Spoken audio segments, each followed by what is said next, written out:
శ్రీ గురుభ్యో నమః. వాగర్థావివ సంపృక్తౌ వాగర్థ ప్రతిపత్తయే జగతః పితరౌ వందే పార్వతీ పరమేశ్వరౌ. ఇంద్రభక్తి టీవీ ప్రేక్షకులకు స్వాగతం, సుస్వాగతం. నేడు మౌని అమావాస్య, దీన్నే చొల్లంగి అమావాస్య అని కూడా అంటూ ఉంటారు. అయితే ఈ అమావాస్య రోజు ప్రధానంగా ఆచరించాల్సినటువంటి విధి విధానాలు ఏమిటంటే, ఈ మౌని అమావాస్య రోజు తీర్థ స్నానాదులు ఆచరించాలి.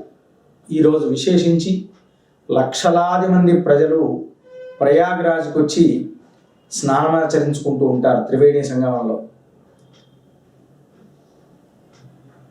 మన దగ్గరలో ఉన్నటువంటి నదీ స్నానం కానీ, మంజీరా స్నానం కానీ, లేదా కృష్ణా, గోదావరి, కావేరి, తుంగభద్ర ఇలాంటి ఏ నదులు ఉన్నా కానీ నదీ స్నానం ఆచరించుకోవడం చాలా విశేషం. ఇది కాకుండా ఉత్తరాయణ పుణ్యకాలం పర్వదినంతో పాటుగా సముద్ర స్నానం ఆచరించుకుంటే మరీ శుభప్రదం, ఫలప్రదం. ఇది ఆచరించుకుంటూ ఈరోజు విశేషంగా పితృతర్పణాదులు ఎవరికైతే అర్హత కలిగి యోగ్యత కలిగిన వారు ఉన్నారో పితృతర్పణాదులు వదులుకోవాలి. అలాగే బ్రాహ్మణోత్తములకు స్వయం పాక దానం ఇవ్వాలి. ఇవి ప్రధానంగా చేయాల్సినటువంటివి. ఇవి కాకుండా మనము ఈ మౌని అమావాస్య రోజు బ్రాహ్మణోత్తమునకు వస్త్రదానం కూడా చేసుకున్న, కూష్మాండ దానం చేసుకున్న మంచి ఫలితం అనేటువంటిది లభిస్తూ ఉంటుంది.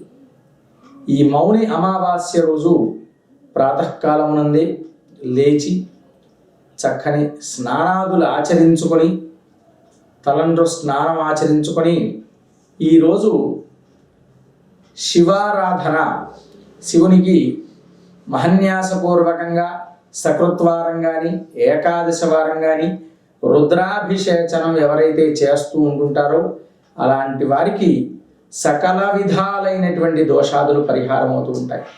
కారణం ఆదివారము, అమావాస్య ఈ రెండు కూడా రావడం వల్ల మనకు చాలా విశేష ఫలప్రదమైనటువంటి. రెండవది, ఈరోజు ఇంటి యందు ఎవరికైతే దృష్టి దోషాదులు ఉంటూ ఉంటాయో అలాంటి వారు ఆదివారం అమావాస్య రావడం చేత గుమ్మడికాయను సాయంకాలం లోపు మీరు మార్చండి. బూడిద గుమ్మడికాయను మార్చి మరలా నూతనంగా గుమ్మడికాయను పెట్టడం వల్ల వారి ఇంట్లో నరదృష్టి, నరఘోష అనేది కూడా తగ్గిపోతూ ఉంటుంది. ఇక కొందరు రకరకాలుగా భయభ్రాంతులను చేస్తూ ఉన్నారు. ఆదివారం అమావాస్య వచ్చేసింది, దీనివల్ల అనేక రకాలైన ఇబ్బందులు ఉంటూ ఉంటాయి అని అనుకోండి. అవి పొరపాటు.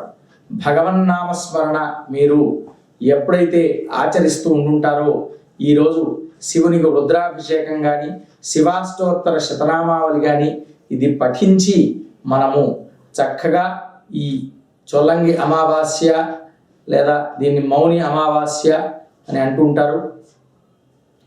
ఈ అమావాస్య రోజు మనము తీర్థ స్నానాదులు ఆచరించుకొని శివార్చన ఎవరైతే ఆచరించుకుంటూ ఉంటారో అలాంటి వారికి ఏ విధమైనటువంటివి దరిచేరవు, చెడు అనేది దరిచేరదు. కనుక ప్రతి ఒక్కరూ కూడా ఈ విధంగా ఆచరించుకోండి. వారి వారి యొక్క గ్రహదోషాదులు అన్నీ కూడా తొలగించుకోవాల్సిందిగా కోరుచున్నాం. ఓం స్వస్తి.